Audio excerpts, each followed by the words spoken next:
Just because tonight we're keeping things short doesn't mean we're keeping things simple. Martinsville Speedway might look easy, but it's quite the deceiving circuit, and tonight for the Tex-A-Con Cut Stone 200, we'll see 200 laps around one of NASCAR's shortest tracks. The half-mile circuit is qualifying underway with 7 minutes and 26 seconds remaining on the order. As it stands, we've had a total of 16 times taken to the 18 drivers registered, so most are ready to get on to the rest of this race. As you can see right now, Dylan Wedgwood, the only driver on the track, and so far a majority of the field is ready to go. Andrew Baker, the only driver who has not set out on the track at all. Great to have you aboard once again with the Highline Racing League with a fantastic start to the season, and after a thriller at Darlington that turned out to be determined by one yellow flag, long green flag runs, strategy all came to a head, and it was eventually number 31 machine Dylan Petit able to pull through for a fantastic run, getting it done on top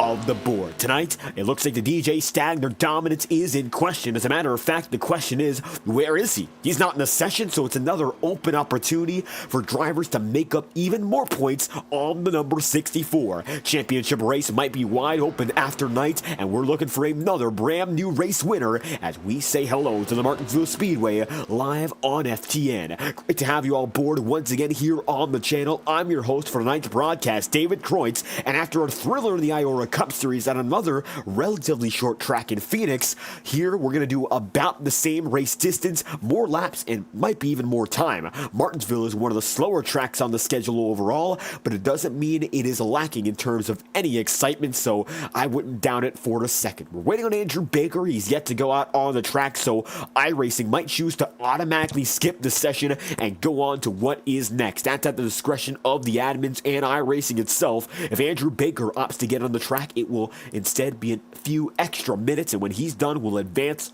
But it looks like the grid is almost entirely set with 5 minutes and 38 seconds left on the timing sheet. So without further ado, we've got ourselves a good understanding of who's starting where, and the starting grid is almost entirely complete as it is. So without further ado, indeed, let's find out who starts where in the Tex-A-Con Cut Stone 200.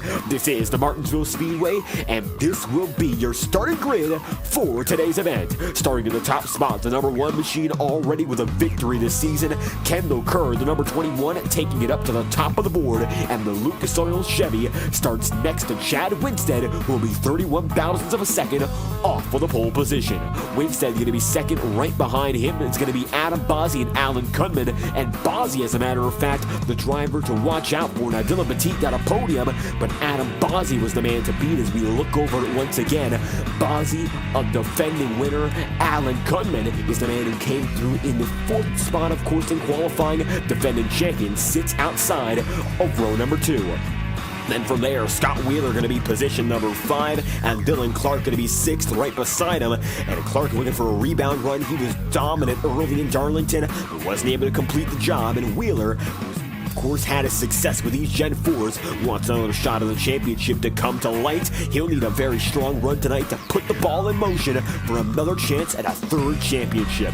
Then you'll see Matthew Rodriguez, the number 51, starting inside of row number 4, and outside of which it's going to be Terry Brooks, and the number 23 machine will opt to start in 8th. And to round out your top 10, you're going to see James McKee in the number 29, and Austin Bloom, the number 3 machine, 10th of the top 10. Then from there, you'll see Kenny Brooks. Position number 6 is not going to be here. It's row 6, and inside of row 6 is Kenny Brooks, and right beside him will be the number 98 machine, once again getting a shot in the Premier Series. That is Dylan Wedgwood, rounding out the top dozen. From there on out, Ty Smith and Connor Holden, the bright green and red numbers, they'll make up row number 7 in its entirety. 18 going to be on the inside, and the 81 on the outside, and that's going to be row number 7 as we move on to our penultimate row. You'll see then from there, Caleb Morrissey inside of row 8 and Brad Kress outside. Kress going to be starting 16th, just outside of your top 15. Final row going to include 2 drivers who did not take a qualifying time.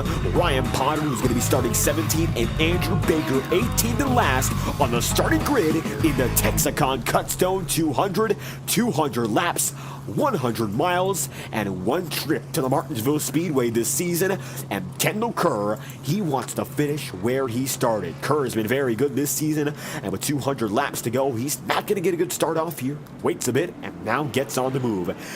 That Lucas Oil Chevrolet has already gotten to victory lane once at Rockingham, so he knows what it takes to get to that checkered flag in one piece as the winner. But here at Martinsville, it's a bit of a different animal. He's got his teammate of Alan Kuhlman, who'll be starting in the row behind, Chad Winstead right there, and the drivers are being given chance to run without heat races for the first time in several seasons. You might have known and you might have seen when we've gone to short tracks before in this championship hunt last season, season 14, even before that, you've had to go through a heat race to make it into this main event. But instead of going for the heat race procedure, we will instead see one main race determine who gets it done. There will be no qualifying event for the first time in a short track here in the Highline Racing League Premier Series since season 14 began.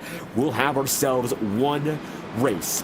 Everyone qualifies in, and they're all set to go at it this time by, as the drivers will make it through 3 and 4. The paperclip will come alive with the noise of Gen 4 stock cars as they were meant to be. It's a bit trickier to bump with these machines, but they are nimble and they can move around a track even as small as Martinsville without much trouble. Coming down to the stripe, this time by Kendall Kerr, and Chad Winstead will lead him through. The green flag's underway for Martinsville, and the Tex-A-Con Cut Stone 200 is on the move, led by the 21.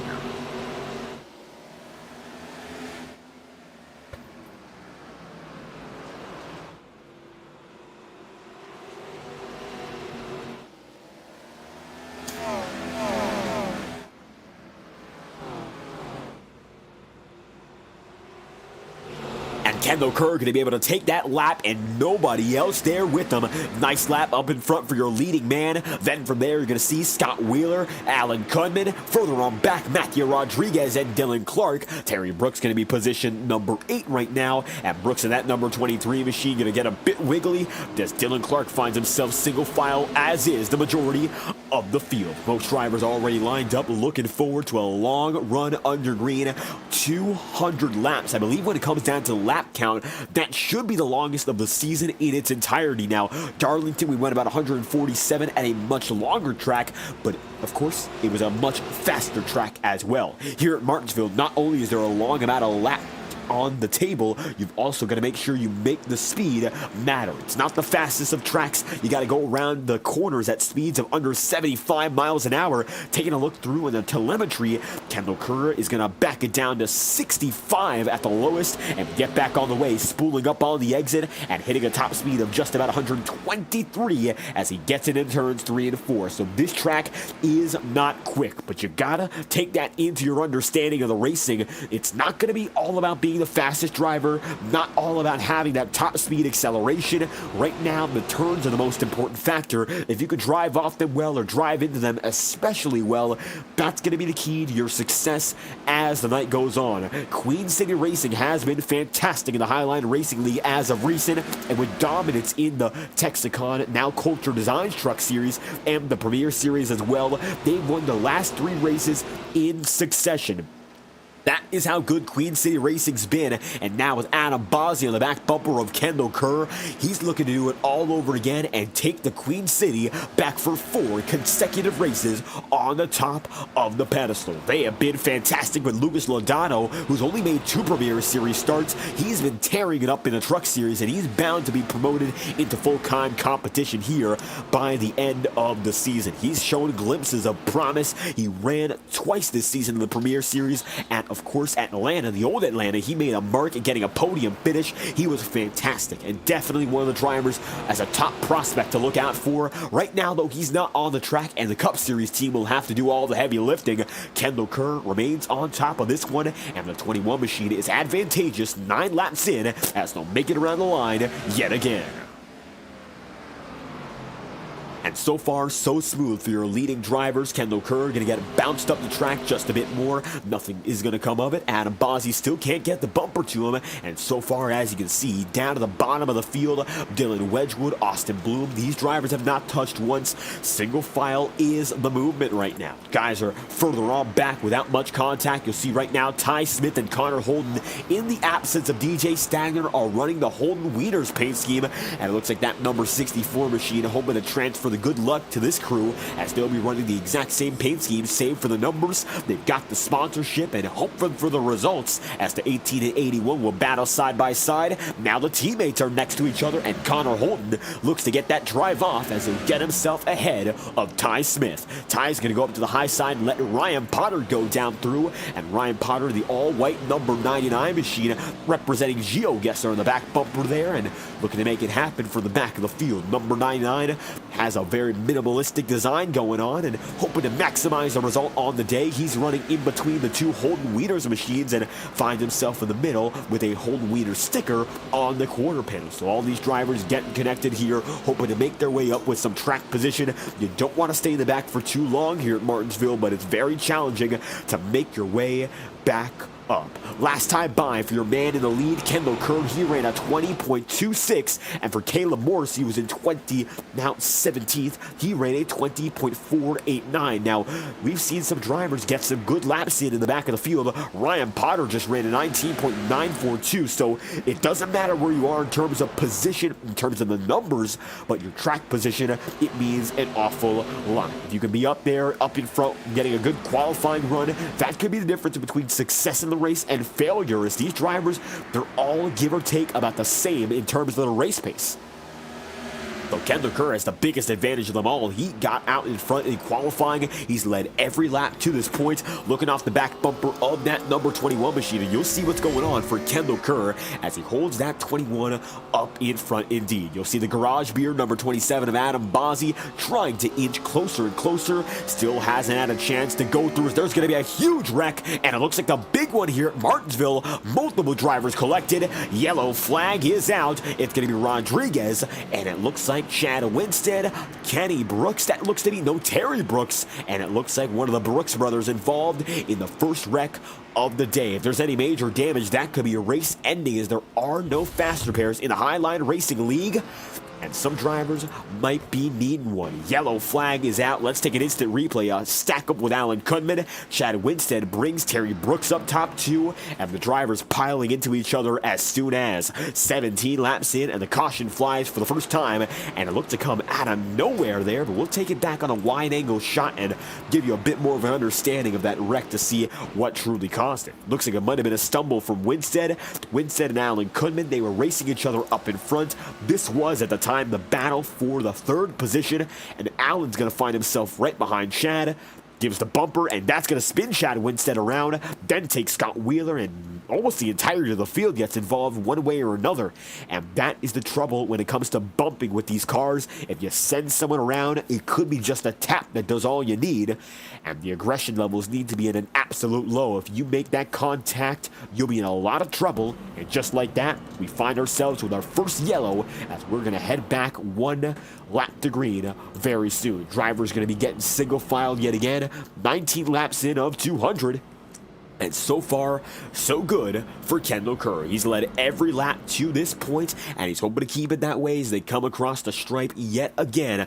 Martinsville Speedway seeing Kendall Kerr, Adam Bozzi, and Matthew Rodriguez as your top three. Then from there, Scott Wheeler going to be in fourth. Dylan Clark is position number 5. Alan Kudman is then in 6th, with James McKee 7th, Dylan Wedgwood in 8th, and Kenny Brooks in 9th. Now, we passed it, of course, with the yellow flag in mind, but we also would like to thank our special associate with Tangle Paints, who brought lap 9 to you in that first run. Now, Tangle Paints, the highest quality iRacing graphic design and liveries for all of your graphic design needs. And we'll tell you this much, if you want to check out Tangle Paints, their Twitter handle, Tangle Paints, is all you'll need to find out how you could represent your sim racing identity to the fullest extent. Tangle Paints is extending this offer to you courtesy of the FTN partnership they've established this month, and we're just getting started. So check out Tangle Paints page for more information. $50 the starting price for the best iRacing liveries on the market. The official graphic design partner of FTN. We'll restart now. Lap number 20 into 21, and the 21 car of Kendall Kerr will lead the way as we bring this restart to you, courtesy of our friends at Tango Paints. If you want to check out a bit more about what Tango Paints is about, check out this brief promotional message we'll show on the screen, and we'll bring you back to the uninterrupted coverage in just a moment.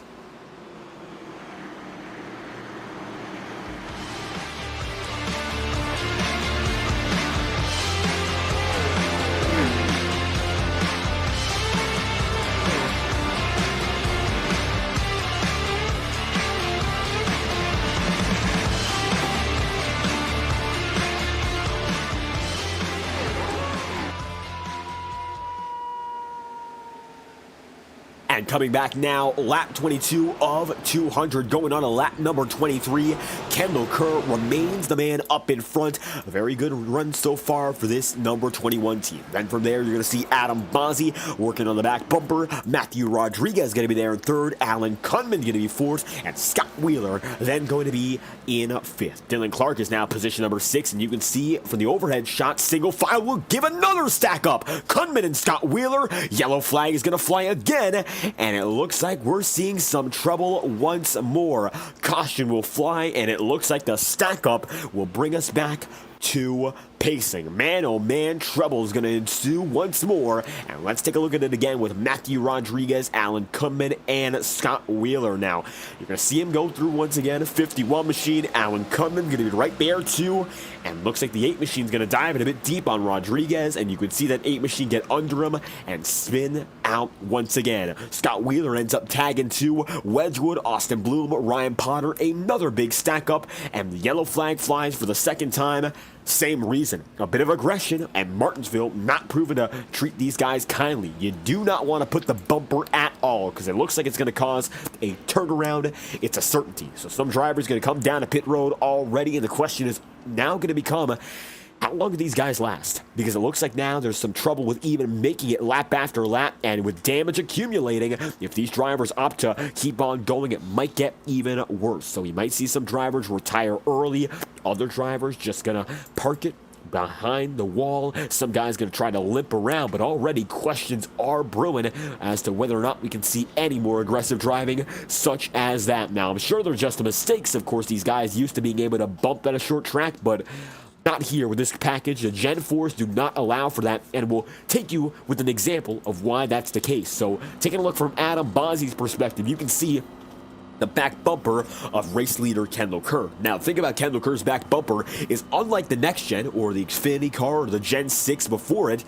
Now, you'd have to look at that back bumper to see the raise. It is very high up from the ground. Unlike modern stock cars or anything of the sort that we see today, you have a bit of a gap between where the nose would go and the bottom of the bumper. So if you get under there with your nose, you'll lift the car around, and the driver in front will have no choice but to succumb to the effects, which they won't be in control of. So you cannot blame the driver ahead. In most instances, they're going to end up lifted, and there's nothing more that they can do. So you cannot bump with these Gen 4s. They physically cannot handle it at a short track, and we've already seen 2 instances of such. So hopefully drivers back it down, get on the way, get a bit calmer here, because we don't want to see consistent yellow flags, especially knowing that these guys can go for long distances without yellows. So I do not feel that it's an issue, of course, for the drivers, just getting used to how these machines interact lap after lap. And it looks like now, as they come around again, Lucas Oil's number 21 of Kendall Kerr will lead it by for the second restart of the day. 173 laps to go this time by. Let's get at it yet again. Now Kendall Kerr gonna lead up through. Green flag is set to fly this time by, and that it will. 172 laps to go. Lap number 29 it is. We're back underway, led by Kendall Kerr.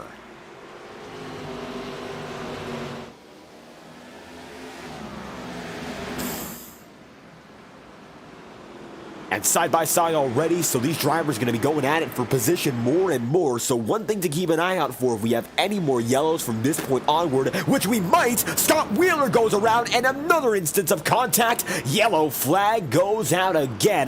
Dylan Clark going to be involved in that one, and man, oh man, looks like the caution's becoming more and more frequent, so this is bad news. 30 laps in, and it looks like the drivers are getting antsy, and what we were going to say is if we get any more yellows, the restarts will become a single file, and this might be why. Clark up top, he's got Scott Wheeler down low, and this is what leads to our yellow flag coming out yet again. Take a look at this. And punting Wheeler in gets, of course, the number 98 machine. You'll see Caleb Morrissey involved. Kenny Brooks. Looks like it's going to be Ty Smith bouncing off and getting back on the way. Yellow flag is out for the third time now, and all of a sudden things are not looking good here from Martinsville.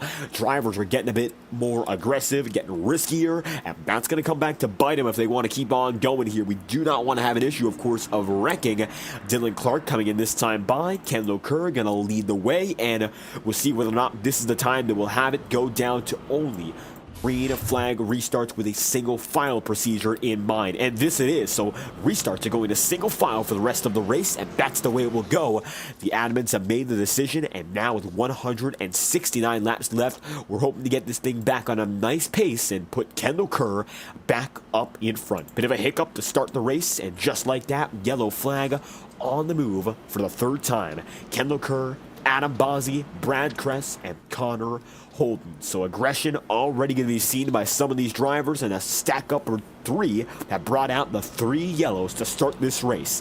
1 lap to green next time by, and we'll be going back green at what looks to be lap number 35 as Cunman's up there in now. It looks like outside the top 10, as a matter of fact. He was up there and now finds himself getting back on the track. He's going to be on the lead lap, 2 drivers off of it in Scott Wheeler and Caleb Morrissey, and already the question in the minds of some drivers, how long can they go given what's been this race to this point? We've seen a lot of aggressive driving, not a lot in terms of clean action, and so far don't know if we can make it that much further with the way these drivers have been going. So the session timer, which should not come into play, 2 hours and 15 minutes to get 200 laps out of the way. We've got still 2 hours for this race to finish, and mathematically that's still possible, but it's unlikely we go that long. 21 machine of Kendall Kerr will lead him through single file restart, so we will have it single file the rest of the way to avoid any further wrecks, and hopefully we get more runs like the first run and not like these most recent yellow flags coming consistently lap after lap so close to each other. Coming down this time by, the iRacing official pace car will let Kendall Kerr back to work, and he'll be able to control it yet again. Coming through this time by, it is going to be Kendall Kerr, Adam Bozzi, and Brad Kress. Green flag set to fly with the number 21 up and away. Here we go again. The Lucas Oil Machine's got the lead, and we're back on the move from Martinsville.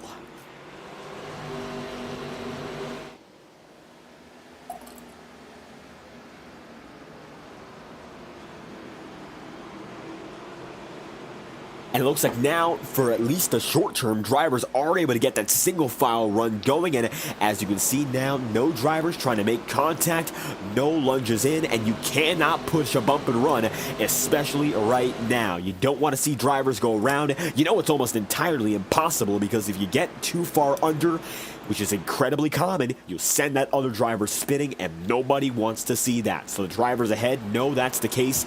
They'll try to keep it out of each other's noses and hopefully get a long run going, just 37 laps in of 200. That's the way it's gone to this point. A few wrecks, a few bump and runs that have gone terribly wrong, and right now the field is almost entirely single file, with Dylan Clark now down to the bottom side of Caleb Morrissey. Morrissey gonna end up high. Now Clark's gonna take it through, and he's got some damage here, so keep an eye out for that number 5 running with some visible damage, and he's coming back up on Alan Cudman here, so Alan is going to try to keep himself a distance away from the 5. Caleb Morrissey backs off either way, so passing is going to become very, very hard as the run goes on, because these drivers now, they're knowing what's going to happen if they try to make a pass too early. If they get a bit too risky with it, it'll cause a wreck. So some drivers are going to be a bit more hesitant to make moves. Other guys might not make moves at all. They might be letting guys go around as things happen. So we might not see drivers choosing to make these decisions that would have been done at any other track or any other combination.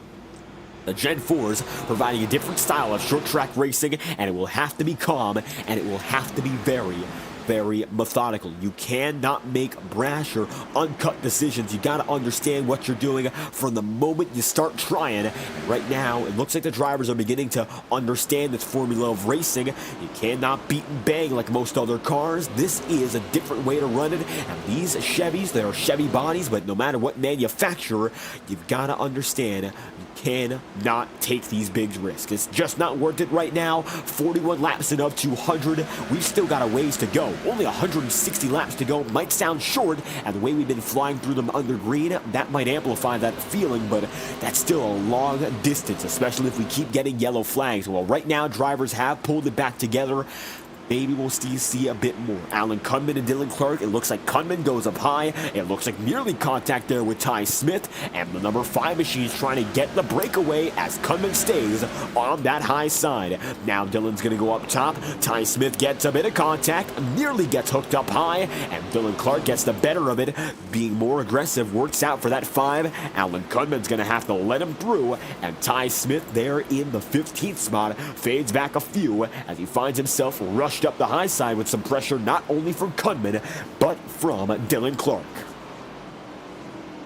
Looks like thankfully nothing comes of that, but those moments of contact, even if they're small, they're especially risky because these drivers know anything could lead to a wreck. And Dylan Clark was very close to making some contact with Alan Kunman as well. You'll see that time by. Looks like one man in the wall, Andrew Baker, and Baker fading back big, and he's going to try to keep it a bit more conservative himself. He'll let Scott Wheeler by. Wheeler needs a few spots, and he's one lap down, so he's not looking good so far.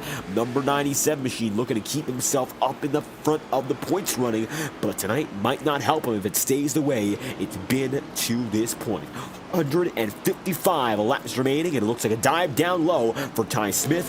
Doesn't work out. Bit of clipping on the apron there, and that might be one of the other big catalysts for any incident, because if you hit that apron, it's a huge transition. There isn't much banking here at Martinsville, but it's just enough to carry you around the corner and get a faster exit than if it were to be entirely flat. So if you hit that apron down low, which is all now pavement, even if you get it hit and you're trying to spool it up fast enough to hit the apron while you're hitting the accelerator, you might go around and you might end up spinning, and that's not at all what these drivers would wish to do.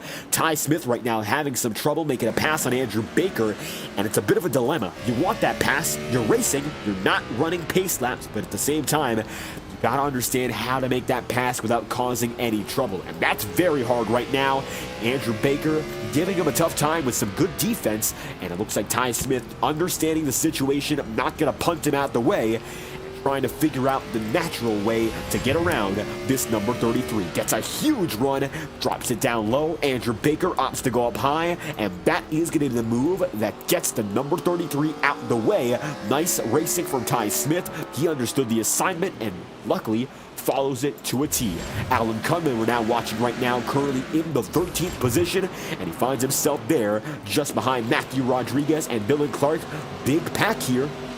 It looks like they formed up once again. The majority of the field is going to be clustered up into this section. You'll see right there, Terry Brooks. He's going to be with Connor Holden. Then a minor gap to Kenny Brooks. Dylan Wedgwood's going to be there. Austin Bloom, Dylan Clark. And it looks like Wedgwood has some damage. Goes to the middle of the track, keeps it going. Austin Bloom goes high. So does Kenny Brooks. So multiple passes being made with some beating and banging here. And they're getting side by side, getting riskier with each and every movement. Matthew Rodriguez goes way low in the 51 machine, gets the nice exit he needs, and luckily these guys keep it side by side without much trouble. 8 machine drops it down to the low side himself.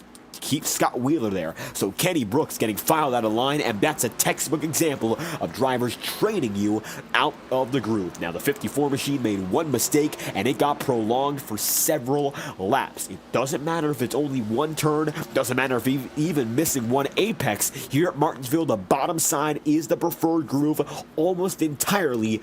Doesn't matter what car you're running, doesn't matter when you're running, the time, the weather, what have you. You want to stay down to the bottom, and Kenny Brooks missing those turns, crucial. He was up there inside the top 10, now finds himself in 12th, to a ways to go to recover, and Kenny's going to have to pull it all back together after a very troublesome segment there. He finds himself still inside the top dozen, as Matthew Rodriguez facing trouble, might still have a chance at the top 10. No lead battle as it stands up in front. You're looking at Kendall Kerr. He remains advantageous. Adam Bozzi then second, and Brad Kress third, with James McKee position number 4. Right now, of the 4 drivers inside that top 4, 3 of which are for Blacktop Racing, and Blacktop looking to get back on top of the board here in the Premier Series. Now, they have one win of the season so far from Kendall Kerr, but their dominant driver last season, James McKee, and defending champion Alan Goodman, have not made much of the campaign to this point. Brad Kress has had some solid runs himself, but still not able to finish on the podium just yet. Now it's going to be James McKee dropping down to the bottom side, and for the body shop number 29, he'll take it down low, make that pass. Brad Kress going to give him the room, be respectful, and let him go high. And just like that, Brad stays up top, giving Chad Winstead some room as well. You can't afford to make a late block and dive in as well. That could cost you some spots, even more than one. So it's better to be respectful and not go too risky in defending what you got. You might end up with more spots at the end of the day as opposed to being risky from the jump. So right now, being conservative, being very, very, well, reluctant to take risks, I'll say. It's not necessarily the word that was coming to mind at first, but they are hesitant right now. Being complacent is the way to go, and most drivers are, but Dylan Clark is certainly not. Andrew Baker going to find some trouble, and it looks like he will get back on the way on his own. Apron he'll be down on to the 33 machine, having some trouble letting the lap machines go by. Andrew Baker out of sorts, and you'll see he is slower than almost anyone on the field. Let's find out why. And Baker on his own when the incident occurred, looked to be going through turns 3 and 4, gets loose, and it looks like just going to tail out of control, head down the wall, keep it straight, and that's not going to be a caution because a single car incident out of view, so nothing else comes of it, and Baker's going to go one lap down, now dead last in 18th, lets the leaders go by, and just like that, Baker heads down to pit road as the leaders make it by yet again. That might be Andrew's night because that's a lot of damage on the front end especially. He hit that engine and hit, of course, the front end with the hood, the bumper, what have you. Not only is it major aerodynamic issues, but it's also, of course, the motor that might be damaged because of that hard hit. So already 2 laps down, the lowest of anyone on the field, and Baker might see his race going away just like that. 139 laps to go as it stands. Kendall Kerr going to be there in the first spot. Going to be Adam Bozzi, then second. James McKee third. Chad Winstead fourth. Brad Kress position number 5. Dylan Clark going to be 6th right now. He's gained more and more time, and even though Clark was in the back of the field to start this runoff involved in the most recent incident, he's now just outside the top 5, racing harder than anyone else. That time by 10th of a second faster than your leader in Kendall Kerr, and the quickest man on the track. So Clark is fast. Despite that damage, he's still as quick as ever, and the number 5 machine is chasing the front runners yet again with 138 laps remaining. And it looks like even though Dylan Clark has that front end to worry about, he is certainly keeping up with the field and even being a bit quicker. That time by still the fastest man on the track. And take a look from the close-up drone shot here. You will see Dylan Clark absolutely wheeling it despite the issues. You can see the wheel well entirely exposed on that left front. Right front not so much, but still going to be banged in just a bit. And the Highline Racing League number 5 is now quicker than ever, even with the issues that we mentioned. So maybe those issues aren't even helping him. That's not out the question entirely because there's a bit more air being pushed onto the tire. It might be some aerodynamic deficiencies for the normal body. And right now for Dylan Clark, using what he's got to his advantage. It's not always an issue to have that damage. It could sometimes help you. iRacing, as an advanced simulator as it always is, sometimes isn't always correct. So maybe that's what's going on here and now. As you'll see, Dylan Clark is becoming quicker and quicker lap after lap. That time by faster than the entirety of the field by at least half a tenth a second. And that's how good Dylan's been, clawing up to Brad Kress, who finds himself now scored in position number 4. And an especially commendable effort for all the drivers to clean up the rest of the race ever since the very beginning. It looked to be a very slow start with a few yellow flags, but ever since then, drivers have been very good at keeping themselves up in front, holding on without much issue, very little damage. And right now, these drivers have not been all too risky. If there's someone that you want to pass, usually they'll let you around. And right now, the teammates of Brad Kress and James McKee, they know they don't want to hit each other. They've raced with each other countless times before. They know what they're all about, and they're going to race each other with respect. They know what to expect indeed, and they're going to be side by side right now. McKee stays up top trying to fight Brad Kress, but that bottom side is overwhelming, and the number 9 gets back on the way. Now James is going to try for the crossover maneuver. He gets it down low, and Dylan Clark is in the mix as well, and Dylan might try to throw his hat in the ring a bit early. We'll watch as the number 5 machine now has a front row seat to this battle for position number 4. Watching on board with Dylan Clark as it stands, and you're seeing him climb up the ladder as low as 18th to start this race off. Currently finds himself in 6th, and his highest position all night long was a 3rd place. So he's trying to get back up on the podium. Looks like he just got by Brad Kress, and the number 5 machine makes it by yet another. As we're looking off the back bumper of Brad Kress, you'll see him there. He's got Scott Wheeler behind. Scott is a lap machine, so nothing to worry about. And 71 laps in, nearly halfway through, we find ourselves with Kress up in front. Got himself 6th place. Dylan Clark is now 5th. You'll have James McKee 4th. Chad Winstead 3rd. Kendall Kerr is in 2nd. And your leading driver is now Adam Bozzi. And Adam's looking good to get back in victory lane yet again. And it looks like Queen City Racing keeping their dominating streak on and on. He's got himself ahead by a wide margin now, over 1 second, and that's good enough to keep the Lucas Oil 21 at bay. Chad Winstead now going to be 3rd, James McKee going to be 4th, Dylan Clark is 5th, and Brad Kress is there, position number 6. That's the way they all run so far, so good here in Martinsville. 128 laps to go, 73 laps in, and single file has been the movement. After our first 3 cautions, it looks like these drivers have been able to settle down and put it back into order, knowing that the responsibility of the wrecking is, of course, on them. They're the drivers. They got to keep it cleaner, and luckily now, it looks like most of them are following to the letter. You cannot put yourself on the back bumper of another driver. It just does not work. Physically is nearly impossible, and unless you get it down perfectly with the exact right amount of bumping, you're going to find yourself in a spin, a wreck, or something even worse. You might find yourself on the wrecker immediately. Mostly minor damage. Andrew Baker suffers a single car incident that puts him back to 18th and last. He's retired for the race. Caleb Morrissey, Scott Wheeler, 1 lap down, and Ryan Potter, the final man on the lead lap, finds himself 15 seconds off your leaders with substantial front end damage. And despite that front-end damage, so far so good for the rest of the field. Looks like a few drivers struggling. Alan Kunman struggles again, spins it, and the yellow flag flies for the number 8 machine, who looks to have gone around on his own. Yellow flag out yet again, and it looks like this time Alan Kunman brings it out with a single car yellow. Let's find out whether or not that is truly the case here, as Kunman's going to find himself leading the way on the Flow Racing 8. He finds himself ahead of the battle here, just outside the top 5, and he's going to go through 1 and 2, and he gets it loose on the high side here, and it looks like he is going to tap the wall. That brings out the yellow either way. Safety yellow. Great job from Kunman to put himself back together, so no big issue. Luckily, the drivers keep on going, but Alan Kunman brings out the yellow flag as he drifts up to the high side, and it looks like the admin's thinking that would be a yellow for good reason. It's a very, very uncontrollable call there. If he gets up there and he spins around and you don't throw the yellow, then it would become chaos. Pit road now going to be busy with many drivers making their way in, all the way from Adam Bozzi down to guys like Ty Smith and Ryan Potter. Up in front, Kendall Kerr getting there in the pole position stall. Bozzi made it in first, and he will make it out first as well. Then going to be Kendall Kerr beaten out by Winstead and James McKee in a photo finish off. Then going to be Dylan Clark with Brad Kress, Connor Holden, Terry Brooks, Austin Bloom, and Dylan Wedgwood as Matthew Rodriguez is coming out right there as well. Big jump for the number 27 of Adam Bozzi getting the lead again, and now he's got Chad Winstead and James McKee right behind him too. So how about that one?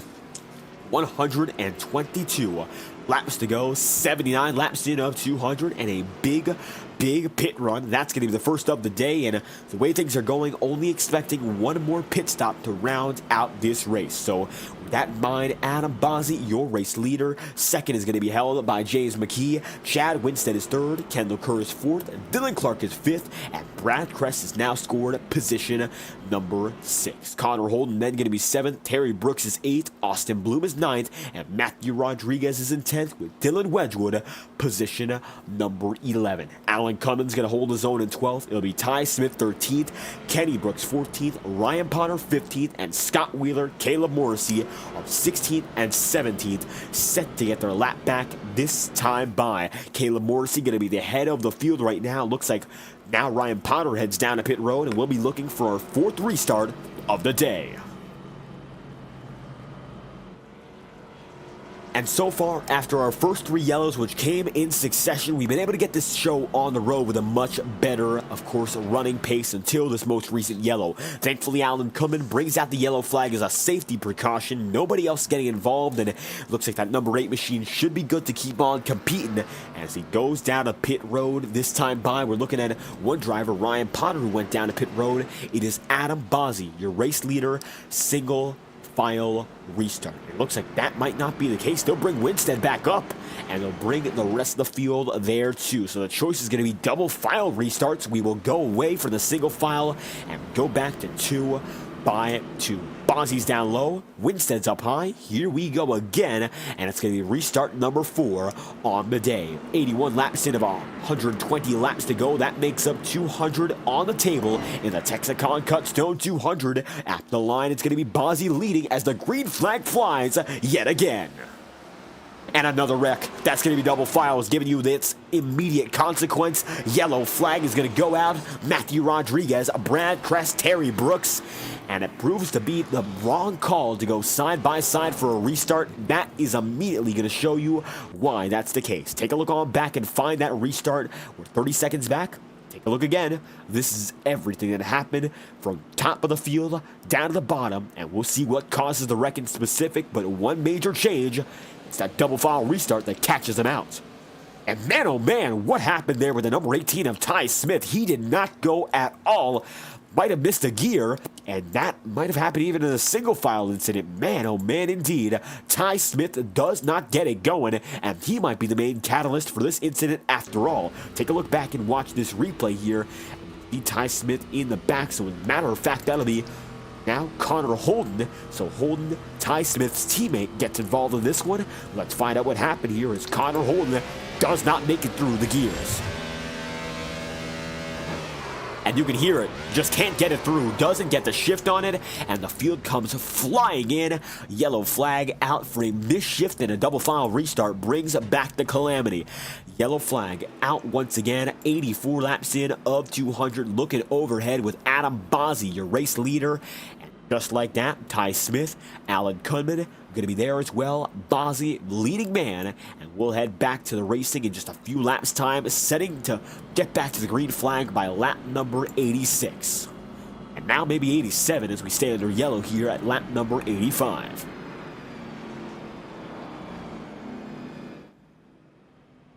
And looks like single file restarts are not going to be set officially just yet. Going to check the admins for their word, and it looks like no, they will go back to single file. So that's how it's going to be.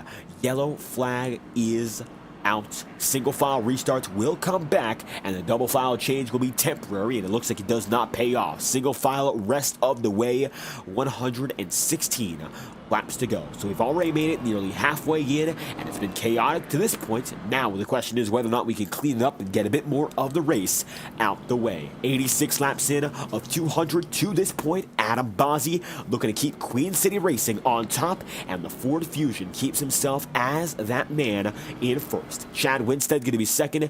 Dylan Clark is going to be then in third. James McKee is fourth. Kendall Kerr's fifth, and Austin Bloom is position number 6. Scott Wheeler is now 7th, and Ryan Potter is 8th with Terry Brooks 9th, and Brad Kress will round out your top 10. That's the way it is so far, under yellow with 115 laps remaining. Coming through this time by, they're going to get back at it, and it is going to be all about Bozzi. Lap machines are going to get that spot back, and Bozzi will lead it through once again.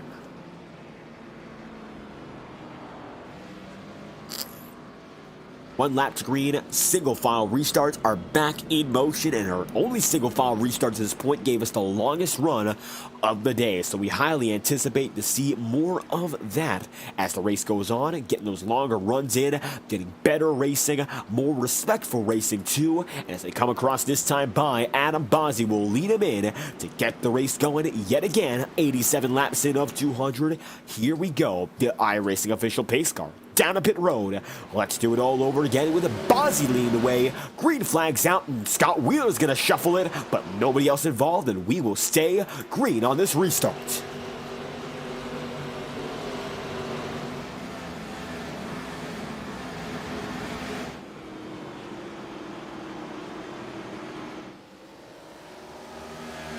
And we make it to the line under green, so good to see the field back in formation. Single file, and some trouble in the back of the field already, and they keep it straight. So it looks like multiple drivers losing substantial time and still keeping it going. So that looked to be a yellow flag in the making, but no, every driver who loses time back in the field, like Morrissey, Brooks, Smith, and Kunman, they will stay under green and stay straight. Looks like some beating and begging. Kenny Brooks sent up the track. Nothing more he can do about it there, and they will stay green all the same. Adam Bozzi leading. Chad Winstead there in second. Dylan Clark going to be third, and James McKee going to be there in fourth. Kendall Kerr going to be position number 5 with Austin Bloom then in 6th. Scott Wheeler going to be 7th, and Brad Kress then in 8th. Some side-by-side racing, as you'll see now. The 97 goes down to the bottom side. Austin Bloom going to be in 7th there, and single file action for the most part. Now you'll see Terry Brooks taking Ryan Potter deep, and the 23 machine goes way low, gets the spot for his own, and just like that, the 23 making up some passes here, as we have 92 laps on the board so far. Adam Bozzi and Kendall Kerr have made up almost every single lap led. Checking the laps led statistic, 25 of 91 have been led by Adam Bozzi. Kendall Kerr has led 66. That's almost the entirety of the race right there between these two drivers.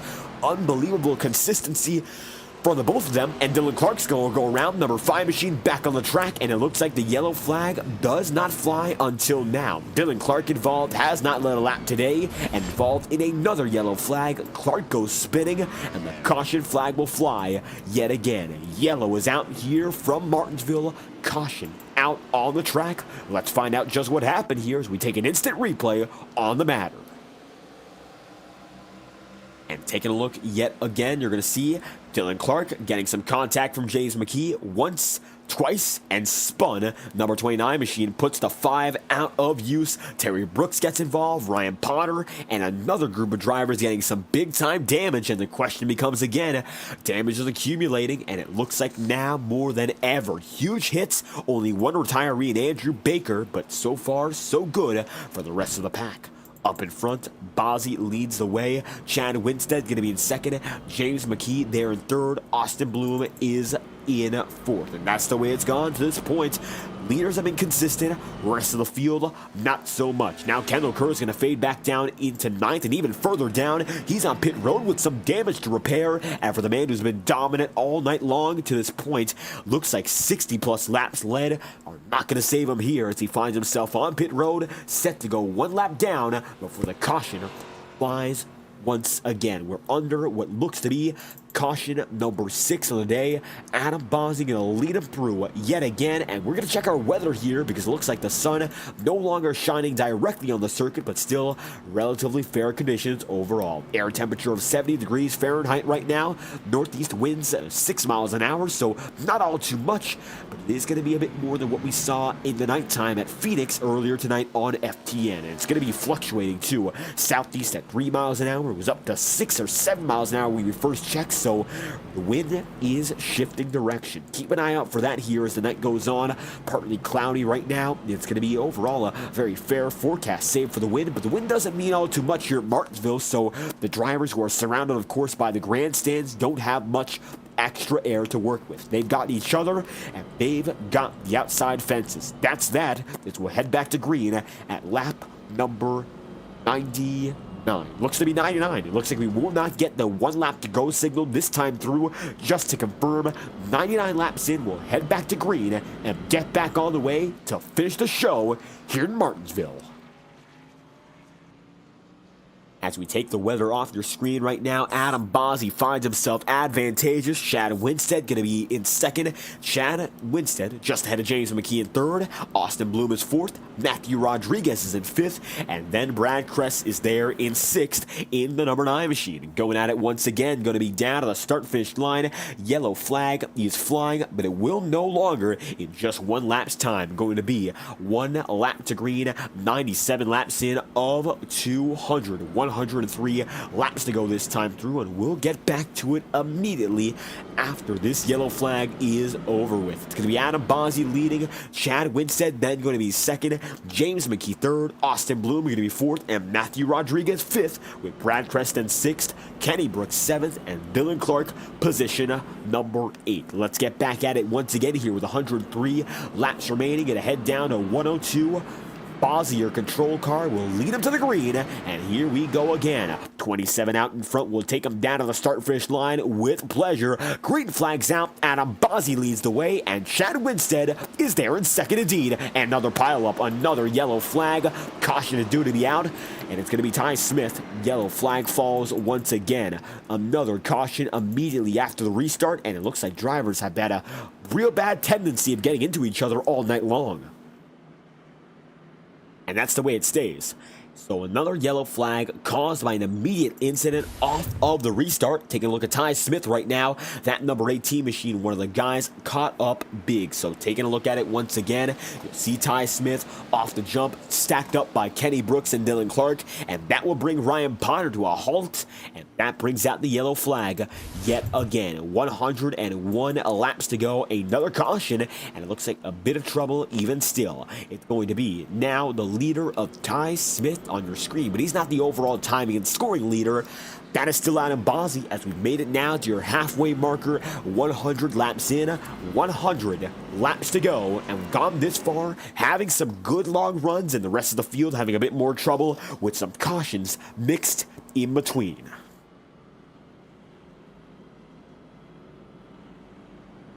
Now it's going to be Bossi down low, Chad Winstead up high yet again, but they will not be going for a double file restart, as we've seen quite a lot of chaos to this point. 3 yellows signal that we go back to single file restarts. Only had 1 other double file from that point onward, and otherwise we've stayed with the single file procedure to get more laps in under green. Bossi remains your leader. It's going to be Chad Winstead then in second, James McKee third, and Austin Bloom position number 4. 99 laps to go as it stands here in Martinsville. We'll head back to the green flag momentarily and get the racing here and now for the Tex-A-Con Cut Stone 200. Martinsville Speedway, your top 5 as it stands go as follows. It's going to be Adam Bossi leading from Chad Winstead in second, James McKee third, Austin Bloom fourth, and Matthew Rodriguez to round out your top 5. That's the way they run so far as they come across the line yet again.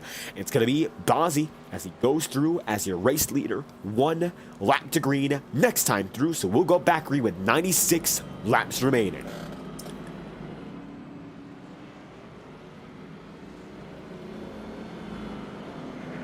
And so as the drivers continue to pace around the circuit here, another yellow flag, and consistently the bump and run or contact at all has been leading to these yellows instantaneously. These cars cannot handle contact all too well, and as the races go on, it shows that as drivers get a bit more aggressive, want those spots a bit further up in the field, they will do things that are a bit more desperate in nature. That's what's going to lead to an incident such as what we've seen time and time again, the traditional stack up here, and it continues to happen even though, of course, drivers don't want it to.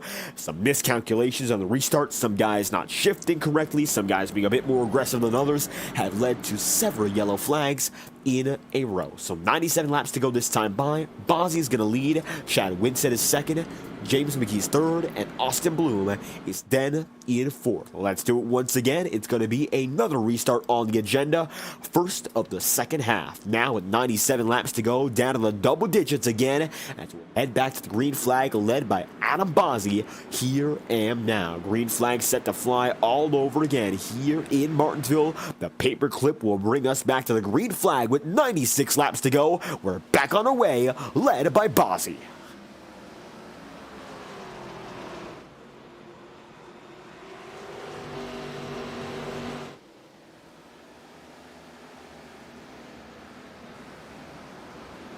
And it looks like so far so good on this restart. Drivers are not going to be getting involved with each other immediately, which is a good sign for things to come. 95 laps to go this time by. It looks like now that we get into a rhythm, that first lap is always the hardest lap. If you can avoid hitting someone in that lap, you can most often get yourself away from trouble and keep on going. So nice to see that happen right now for Adam Bozzy and the rest of the field. Single file for the most part yet again, and the question is whether or not complacency is really fully set in. So many drivers getting involved with incidents but still going, and even though they have been able to keep on going, the damage is accumulating, and even more so. So these drivers are definitely getting themselves in a problematic situation.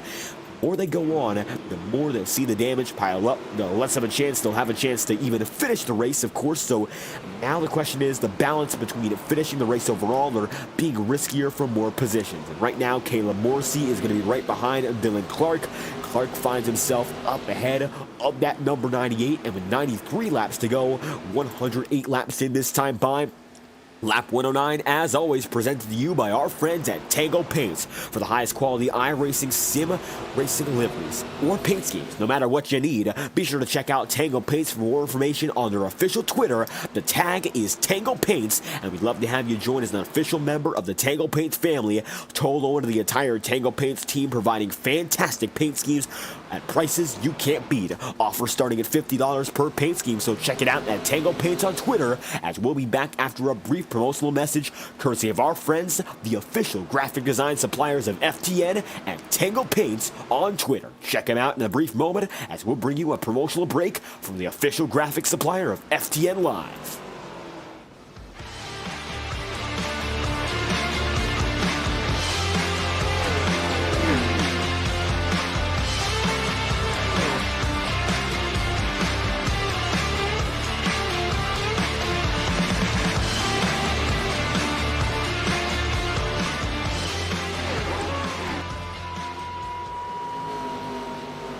Coming back now with 89 laps left on the board, it's going to be Adam Bozzy remaining your race leader, then going to be James McKee in second, and Chad Winstead there in third. Podium going to reign consistent, and there are going to be single file for the most part, so these guys getting in the rhythm yet again. And rhythmic racing, that's what's going to get us all the way to the end of this event. And of course, drivers seeing quite a few yellow flags, maybe a bit more than what they would like to see, and all these drivers, of course, working together for one common goal, getting to that checkered flag. And right now, as it stands with 88 laps to remaining, they're doing a better job than they did before in the single file restarts.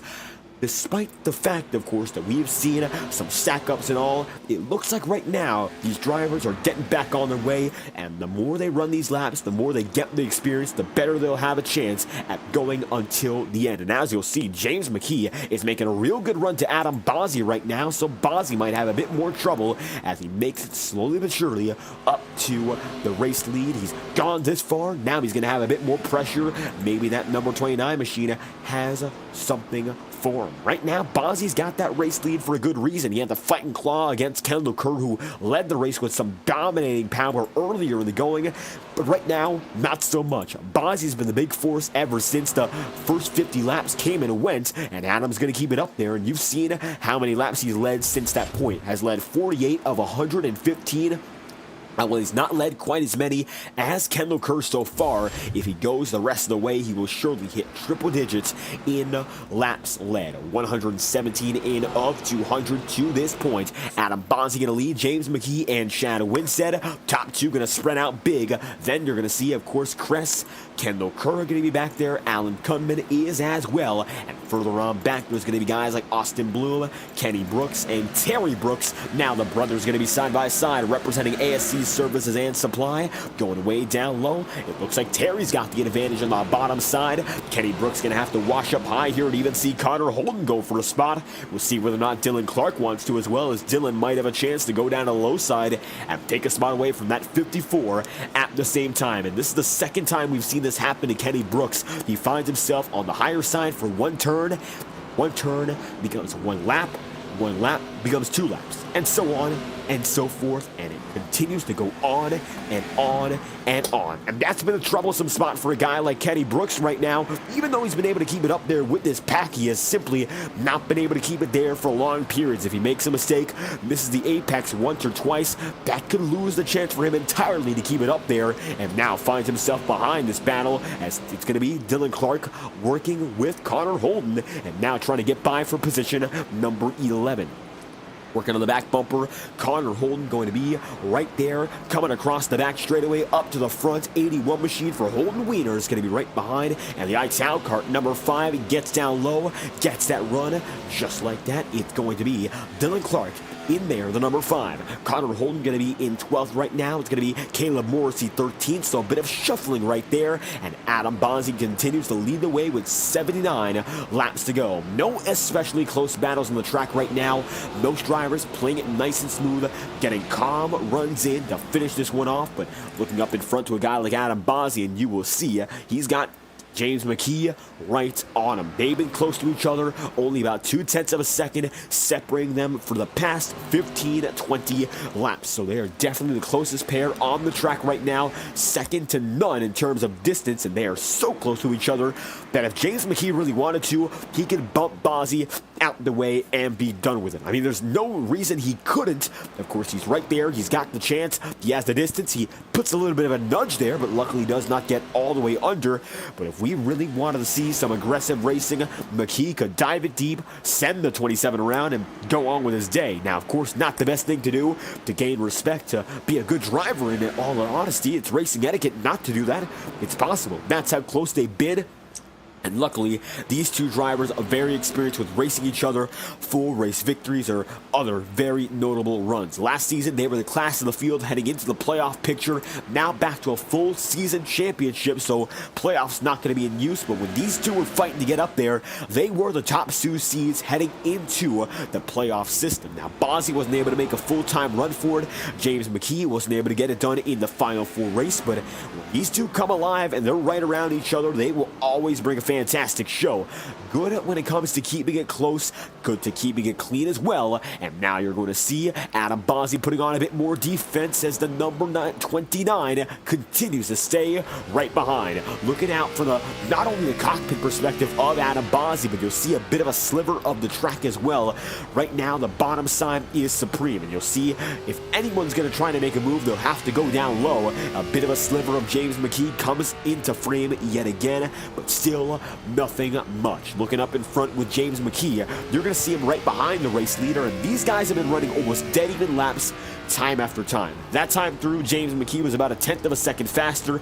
Nothing major, because Chad Winstead was 1/10 of a second faster than the both of them. So not only are your two leaders getting closer to one another, we might see another driver coming in to battle them both at the same time. Now, one pit stop is still expected for the rest of the field.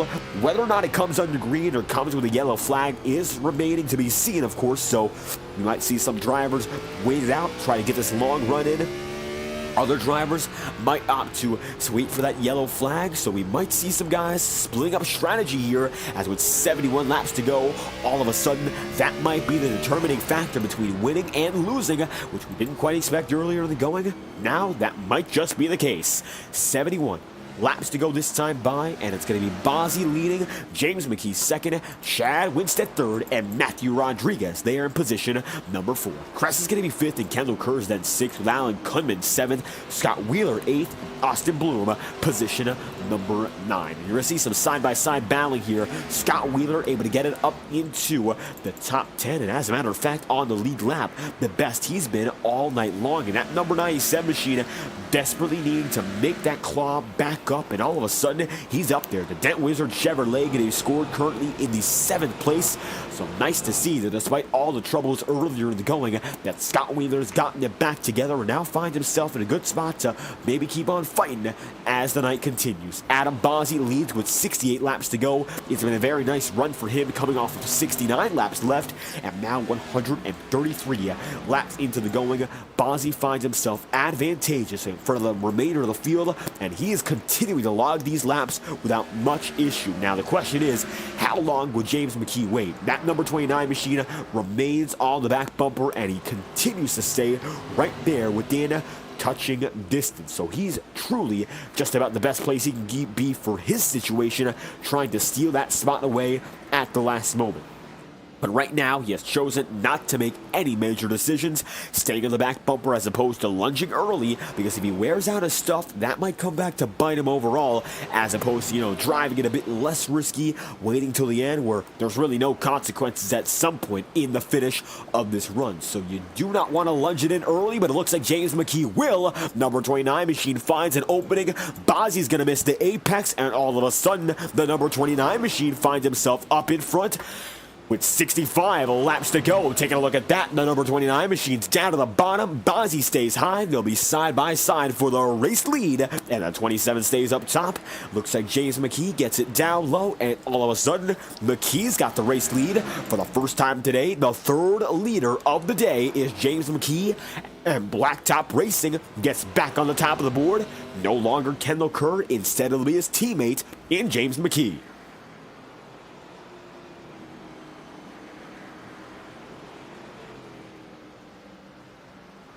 And so, with 64 laps to go, going down to a 63-lap count. James McKee now going to be able to get that race lead with some very nice racecraft, waiting for the biggest mistake that Bozzy can make, not covering that apex, and he does so only once. That's the mistake he makes, and now James McKee able to get away. These drivers have been on about a 40-odd lap stint, going through lap after lap, so they're expecting to reset and go for another one very soon. 62 laps to go. Not a lot of time in the slightest. They're doing about 3 laps a minute.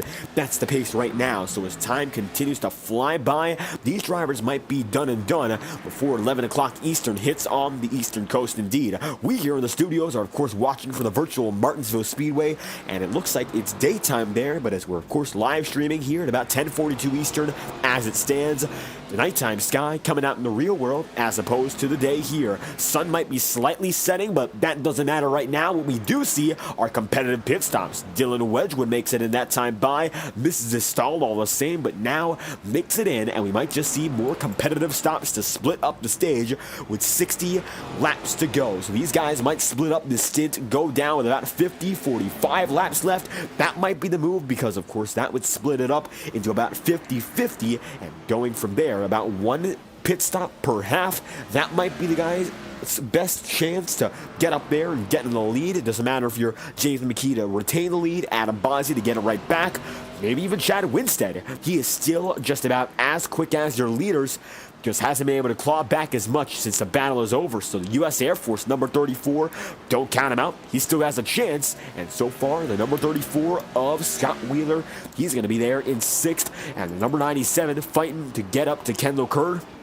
Great recovery so far for this 97. It's been a day of highs and lows, so take a look at this. Scott Wheeler currently finds himself in 6th. His low is certainly not 7th. You saw him earlier in the race. He found himself down as low as about 17th.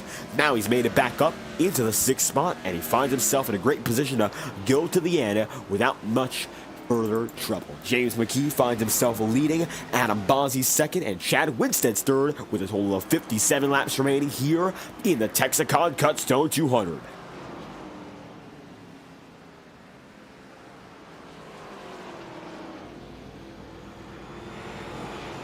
And now, with tires still in mind, of course, these drivers have to wonder what's it going to take to get to the end on this current strategy.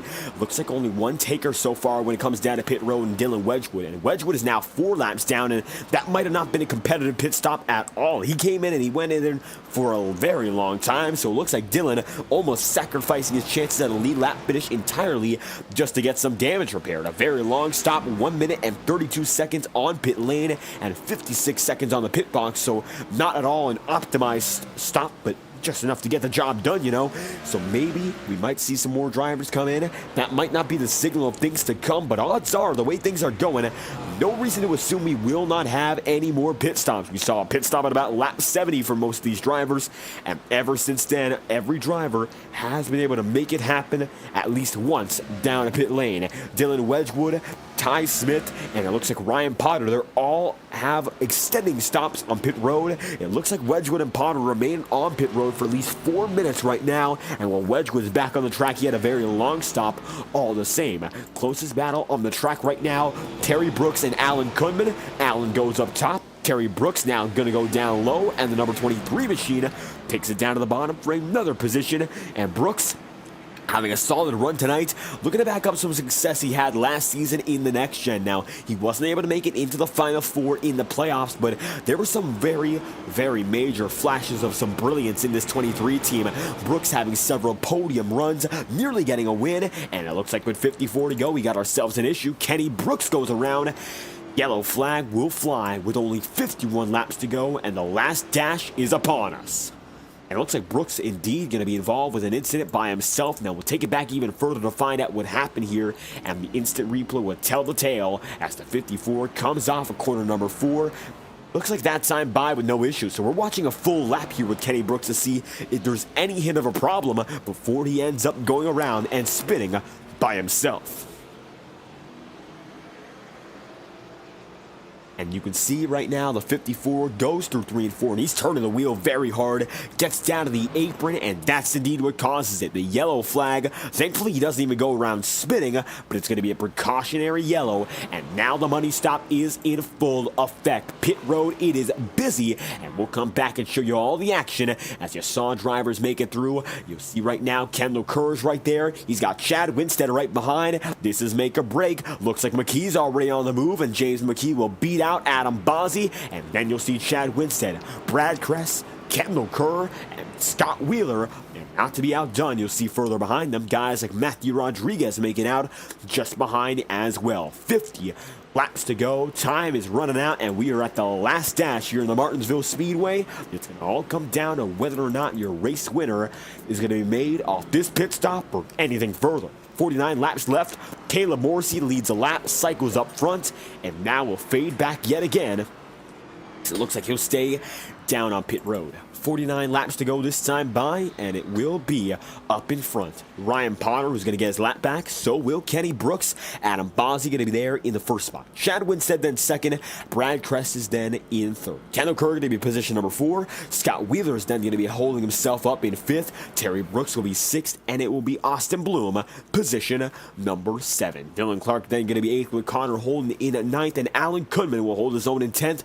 James McKee, position number 11. Matthew Rodriguez, 12th, and from there on out, Caleb Morrissey 13th, Kenny Brooks 14th, Dylan Wedgwood 15th, and Ryan Potter in 16th. Ty Smith, the final man still in the session, 17th, but not last, as last will be held by Andrew Baker, 155 laps down as it stands. According to timing and scoring, however, that's not entirely the case. He is 113 laps down overall, so that is going to be Andrew Baker way off the pace. The only driver right now out of the event. Rest of the field is still trying as Bozzi has himself the lead yet again. It looks like Chad Winstead second, Brad Kress third, and then Kendall Kerr in fourth. James McKee had to come down to pit road, looks like yet again, and it's because of an issue on his pit road beforehand. It looks like the stop will not play out as he's sent to the back of the field. James McKee is in trouble, and he's going to have to claw through the entirety of the field from here on out. Just like that, number 29 machine penalized all the way to the back, and he'll have to work his way up to get to the lead once more. And that might be the saving grace for Adam Bozzi. Up at the front of the field in that number 27. He has been up there 154 laps on the day. He has not led every one of them, but he's been awful dominant all night long and just wants to finish it off with another win on the tour. Green flag's out yet again, another stack up, another huge one. Yellow flag flies, and the caution will be out yet again. Kunman spins. Connor Holden, and another big yellow, another huge stack up. The restarts have really been catching these guys out all night long. Just like that, caution's out again. Taking a look overhead to find out what really caused this one. You'll see up top, the drivers get it going, and another huge stack up. Looks like these drivers almost forgetting how to get a restart going after some time here. And Bloom to Clark, then into Connor Holden. That's exactly how it goes. Chain reaction again. And it looks like another instance of drivers getting a bit risky on the start. And maybe a bit of a slow start for Austin Bloom, yes, but these guys are really pushing on the start as if it's life or death, and that's been the issue all night long. Now, Bozzi leads them, Chad Winstead second, and it's going to be third still for the driver of the number 9 in Brad Kress with 44 laps remaining.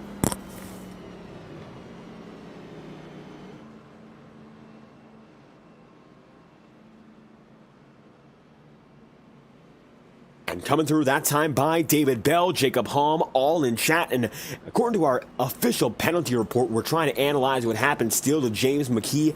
And it looks like black flags were cleared on him, so he was apparently given a black flag. But I don't believe that's directly the cause, because on our end, we do not see anything given by the administrators.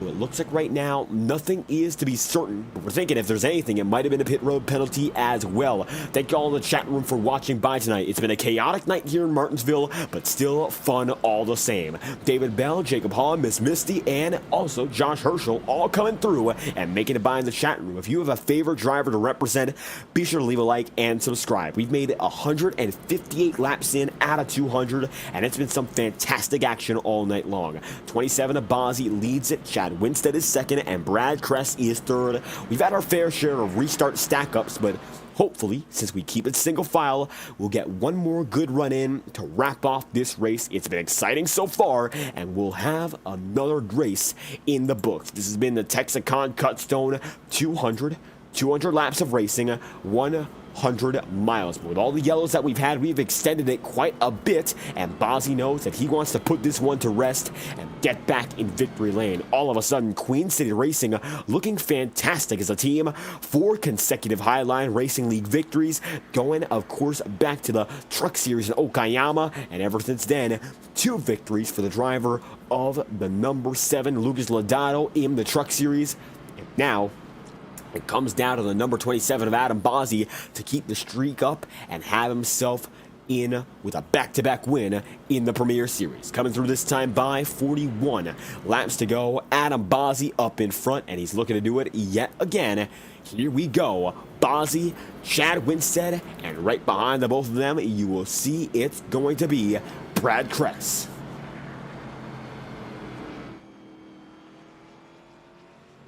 I'm looking for another good restart here and now. Let's get right back in it. It's going to be Bozzi, Chad Winstead, and Brad Kress. Hopefully this restart is one that can last, because the question really is, can we even get by the front straightaway? Several big-time issues when it comes to getting those restarts down, but these Gen 4s, they can take a pounding. So the green flag will fly yet again with 40 laps to go. We're back underway, led by Adam Bozzi.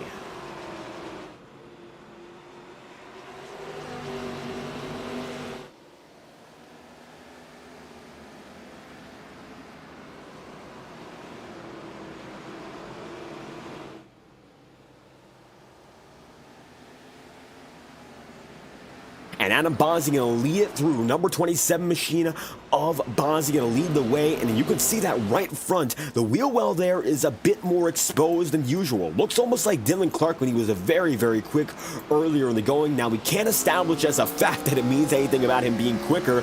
But Bozzi has been able to get a bit closer up to the wall. He used a little bit more of the track. And maybe these slight differences and the fact he's been comfortable with it for so long have given him a bit of an advantage, because he is still as fast as it gets.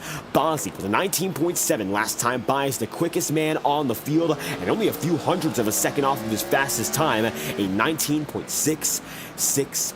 So that goes to show that despite the damage that is definitely visible on that car, that Bozzi is as quick as he needs to be to keep that lead and even pull away a bit more. I mean, Chad Winstead doesn't have anything visible, but he's about a few hundredths of a second slower a lap at the minimum, maybe even a tenth of a second slower if things go wrong. So it doesn't seem like the damage is too big for Bozzi right now. Brad Kress is third and Kendall Kerr is fourth.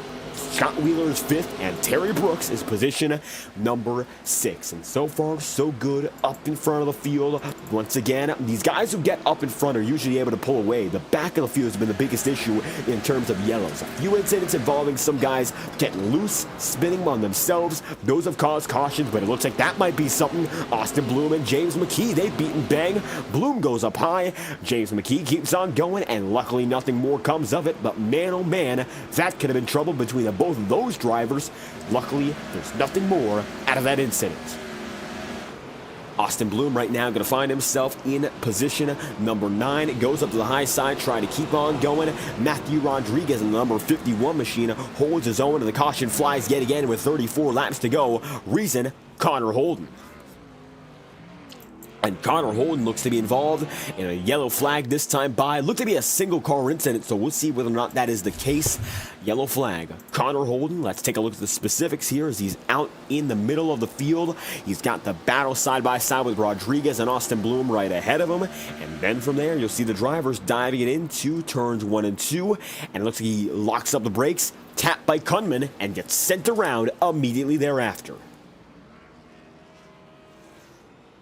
Yellow flag will fall this time by for Connor Holden, and he's going to have to come down to pit road here just like that. 14 on the order, and he's going to take it down to the pit road to get some more damage repaired. So trouble for Holden, and you're going to see that Caleb Morrissey, Kenny Brooks both come in at the same time. And just like that, Adam Bozzi with 32 laps to go, going to lead the way, 169 laps in. We've come down to the final segment here in the Highline Racing League, running at Martinsville for the first and only time this season. It's a big deal, of course, for Bozzi. If he can go back to back, coming through this time by, it looks to be Bozzi once again leading, and he's led quite a lot of laps now. He definitely has the most laps led on the day. So far has led 85 of 168, nearly half the laps ran so far, so he has been absolutely on it. Ever since he took the lead from Kendall Kerr, there's been nearly no stopping this 27 team as they are looking for their second consecutive win in 2 weeks.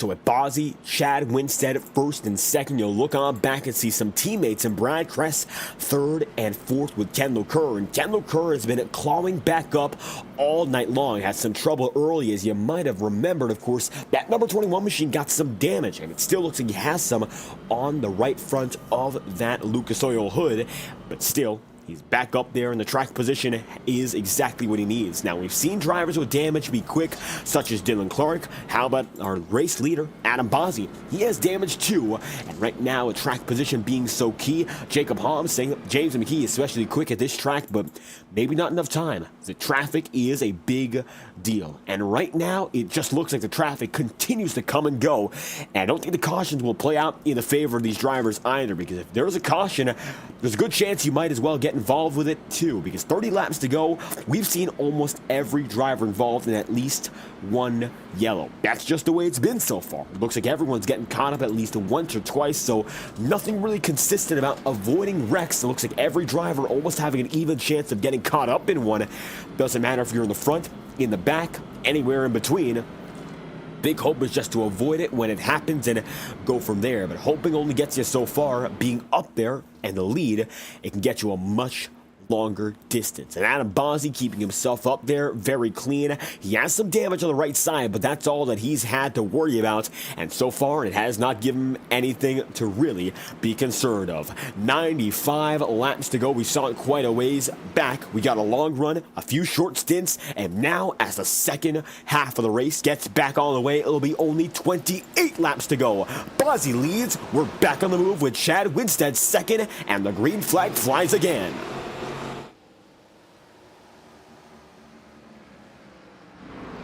And the caution's out once more. Alan Kuhlman's upside down, and it looks like the 8 goes up and over. I don't think there's anything more that he's got. How about that? Alan Kuhlman. And he goes up and over. We'll have to check out what just happened here. Man, oh man, the number 8 machine gets caught up in the worst incident we've seen for any driver today. And just like that, I think this is the damage you really can't avoid acknowledging. Bossi goes down low, and I'm not quite sure what he was doing there. He tried to dive it deep. Kenny Brooks flips him over. And just like that, that's Kuhlman's night. There's really nothing else you can do about that. Yellow flag will fly with Alan Kuhlman going up and over. Let's take a look inside the cockpit to maybe get a bit more explanation, but I'm not sure what else you'd like to look at for this one. Looking at it, and Alan Kuhlman, he just dives it incorrectly in the corner, loses room, and the yellow flag is out. Flow Racing's number 8, not the best night for him. And this is going to be the worst of the worst.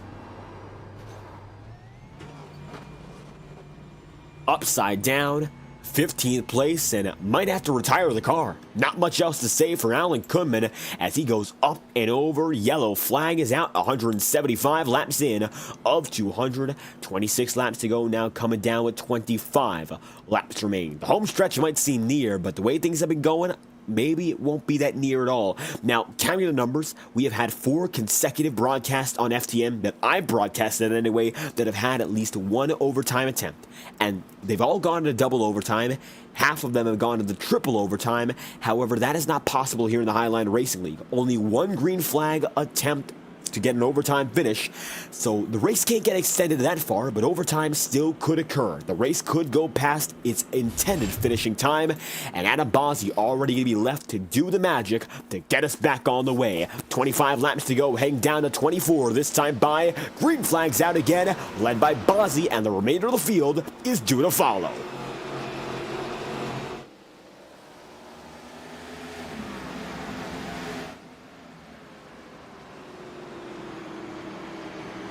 And the field gets it by single file that time through. No major trouble. No, Dylan Clark spins. Yellow flag, no. And now it is. Yellow flag's out again. 23 laps to go. Dylan Clark gets involved in that one. 360s it, and the yellow flag flies immediately. So a late call there. Looks like everyone could have gotten it back going inside the cockpit here for Dylan Clark, and you'll see what's going on as he works this car over, spins it around, and gets it back going again.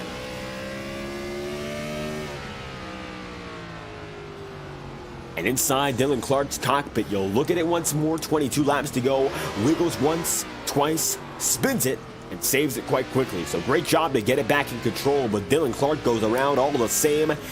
That's going to be another incident with 22 laps to go. Now going to be even less time on the board for these drivers. It looks like Adam Bossi single file up in front again. And we'll see whether or not this is going to be another shortened yellow. We had one most recently. That was the first of the day. And now we might see a few more setting the precedent. Now with 22 laps to go, most often we crank it up courtesy of our friends at trackcams22.com. However, as it stands, it is no longer 22 laps to go, and it's only 21 laps remaining, and it'll be 20 when we get back to the green. Either way, for the best camera platform on the iRacing service, absolutely going to be necessary. For all iRacing broadcasters and all those who want to work in iRacing photography, if you want a great starting point, over 100 cars and tracks. The combinations are nearly limitless, so sign up for a TrackCams22.com subscription today as we will crank it up with 22 laps to go and counting down, courtesy of our friends at TrackCams22.com.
And the yellow flag will fly with 15 laps to go. Yellow flag is out yet again, and this time it's going to be for Scott Wheeler as he finds himself spinning around during our Crank It Up. So let's take a look at what just happened here, find out who caused the wreck. Maybe it was multiple drivers, another stack up, and we'll see who brings us now to what will be the true final dash. It's going to be Scott Wheeler who goes around spinning with 14 laps remaining as we bring you back with the rest of the action here on FTN. And you'll see Wheeler involved with McKee, then hit by Rodriguez, and that's what brings out the caution. A few drivers making contact. You just can't bump with these cars, and that's going to show once again. You got to be a bit more patient, and even though, of course, these drivers having a lot of experience at this track, the Gen 4s just don't make it happen as well, and it looks like another bump and run gone bad, unfortunately. Coming through this time by, it's going to be the driver of the 97 machine, Scott Wheeler, down to 13th. Bozzy going to be in first, and Chad Winstead there is in second. So Bozzy remains your leader with 13 laps to go. We are estimated to go back to green with about 10 laps remaining. So the final dash, it could be one overtime finish is in our back pocket to finish this one off. So even if we have some additional trouble until the race is over, there's still going to be one more chance for drivers to maybe get any final lunge in, make those moves when it matters the most, and we will see as the field comes down to the start-finish line. Yet again, it's going to be Adam Bozzy leading with a dozen to do it. The caution is shortened, 11 laps to go. Bozzy, Winstead, Brad Kress, as we get back to it once again, it's going to be 1, 2, 3, 27, 34, and the 9. 3 different teams, 3 different drivers, all representing 3 different manufacturers, and they're up in front going for the race victory with time on the line. We have now seen an hour and 25 minutes of racing, 50 minutes remaining in the session to get 12 laps done. I'm sure we're going to make that time limit. Here we go again, though. It's been chaotic, and we'll see how much longer we can go. Green flag's out with 11 laps remaining. Adam Bozzy leads them through, and we're back underway from Martinsville.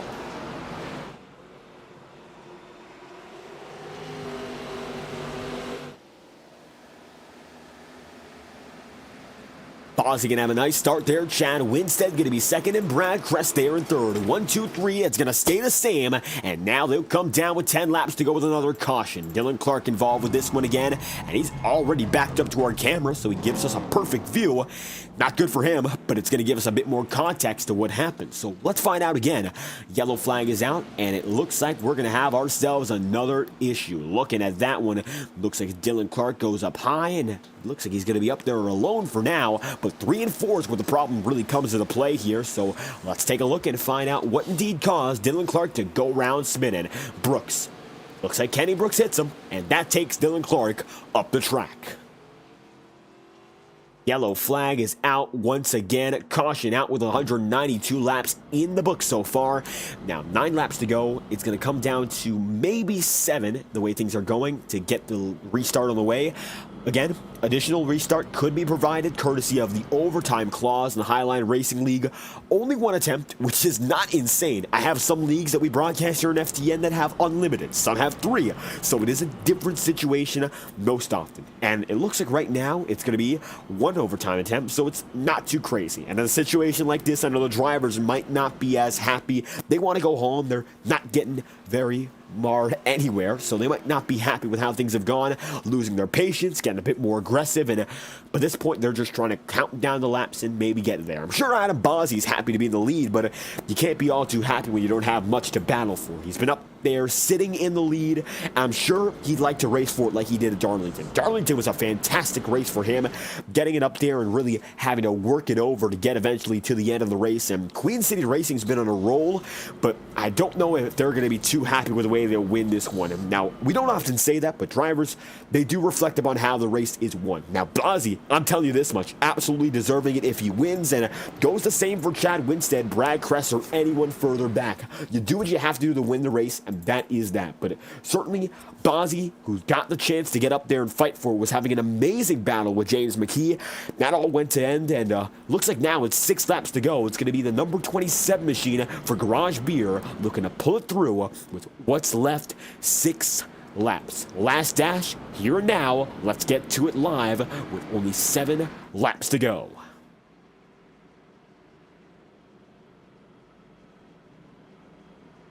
As the field comes through, this time by iRacing official pace car is down and in. It's going to be Adam Bozzi leading, and here we go again. Winstead second, Brad Crest third, and Kendall Kerr going to be in fourth. Let's go through once more with the green flag flying yet again. 6 laps to go, and it's going to be led by Bozzi once more. And a caution again. We're going to most likely go to overtime. Man, oh man. It's as predictable as it gets, and unfortunately it catches a lot of drivers once more. Somehow, through all the chaos, only one driver's retired. So one more restart. This might send us to over 200 laps. This might be the overtime attempt. And even before we get to the first turn, caution is out. Now coming through this time by, it looks like it's going to be Terry Brooks missing it, and it's going to be James McKee again. You'll see Connor Holden, Kenny Brooks involved, and a huge stack up with Ryan Potter, and these guys are taking each other over the track. Sideways Holden is. Does anyone fix him up? Looks like Matthew Rodriguez chooses not to. Does James McKee decide to push him down? And no, Ryan Potter's going to be the nice guy. Great job for Ryan Potter there, getting the number 81 down. That's a nice move to get him done. And Ryan Potter gives the entertainment, and Ryan Potter is the man there. Connor Holden gets back on the way. 81 machine gets fixed, lifted back, and just like that, we're back on the way with 4 laps to go. Adam Bozzi is going to lead him through 197 laps. Watching the chat room, a win is a win, that's right, and this is a competitive league. But tonight, unfortunately, seeing the worst of the Gen 4 package. This is the only problem with it, I'd say, that's very, very glaring. You cannot push for anything. Doesn't matter what the situation is. And unfortunately, that's coming back to bite these guys. Now, looking at what's going on here, 198 laps in out of 200, we are supposedly going to go to a natural green-white checkered, or this will be our one and only overtime attempt. Trying to find out whether or not it's going to go swinging the way of an extension. 2 laps to green right now, and that's the way it is so far. So we should be able to get maybe a 1-lap dash in if they really want to fit it into the rest of the race. It could be 1 lap. White flag could decide it. That is sort of the ARCA rule, and that's the way it's going to go if they choose to keep it as it stands. However, we do have 1 overtime attempt in our back pocket. At the line, we'll be confirming this. And at the line, it will stay the way it is. No, we'll have an overtime attempt. So that's the way it's going to go. This is your one and only overtime attempt. Green, white, checkered. It's going to be a 1-lap dash, extending it. Lap 201 is the marker, and we're going to hit it next time by. 3 laps to go this time through. 199 at a 201. And this is the last dash. 200 they're going to start at. 201 they will end at. Here we go. It's going to be Adam Bozzi and Chad Winstead going forward once again. Bozzi, Winstead, do they have enough to fight for? If there's a yellow flag, the race ends regardless. Here we go. Let's make it to the white flag and hopefully get a good show to the finish. Green flag's out for the only overtime attempt, and we're back on our way. Caleb Morrissey already spins. Does the yellow get called? Yes. And that's the race. Yellow flag is out. Morrissey spins. Single car incident, nobody else got involved, thankfully, but that will bring out the race conclusion. Bozzi will win, and Adam Bozzi deserves this one, that is for sure, but the yellow flag is out either way, and that is your race. Results go as follows, as we're going to wrap this race up. Adam Bozzi will end up winning over Chad Winstead in second, with Brad Crest third, Kendall Kerr fourth, Austin Bloom 5th, and Scott Wheeler then in 6th. Going to be Dylan Wedgwood 7th, and Dylan Clark then in 8th, Terry Brooks 9th, and Matthew Rodriguez in 10th. And as at the line, it's going to be the number 27, Adam Bozzi, pulls it through. He might have not started in the pole position, but the 27 machine worked for it and gets it done. Bozzi wins, and we caught it across the line.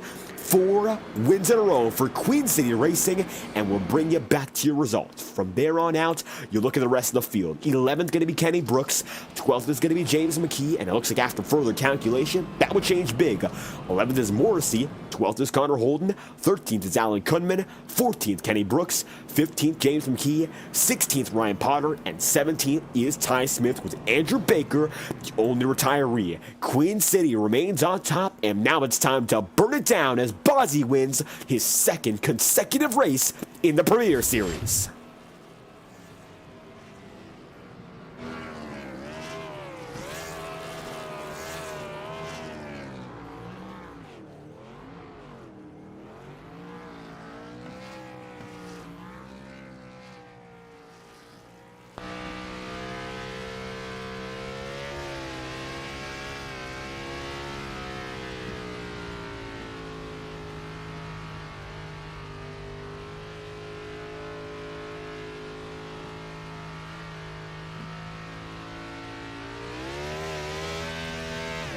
And as Bozzy continues his Polish victory lap, going reverse in style, working for this one as hard as it gets. Now, I'll tell you this much, chaos and all, Adam Bozzy fought for him. When he got by Kendall Kerr, I mean, the race wasn't over, that's for sure. There was a ways to go, and he still was able to claw through, get it up there when it mattered the most, and keep that track position. A very commendable effort from Adam Bozzy as he gets it done for his second consecutive win in a row, really solidifying himself as a contender this season, and Bozzy looking better than he ever has before. How about that? Start-finish line, Adam Bozzy will park it, and 2 wins in a row. It has been a magic run as of recent, and the number 27 pulls it through once more for a race victory here in Martinsville. The number 27 team has been on fire as of recent, and Queen City Racing controls their dominance of this series. The Highline Racing League sees another win for QCR, and you're once again the man who pulls it through the Premier Series. Adam Bozzy, how you feeling? I am in shock at this. 2 weeks in a row, back-to-back QCR wins between the trucks and the Cup guys, and back-to-back wins for me. Never done that before, so super happy. Would have liked to run a little bit more green flag laps, but the first 150 laps of this race were phenomenal. And getting those green flag laps in early in the going, we saw a few long runs, but eventually came down to short run after short run after short run. So what was the strategy in keeping yourself up there before we ended up repeating the same cycle? And keeping that strategy in mind, you had a great battle with James McKee, had the pit stops in mind. There was a lot in play that might have gotten watched away in the viewer's eye. So how was it for you from the driver's perspective? Yeah, so, you just got to take a deep breath. It's a long race. There's going to be cautions eventually.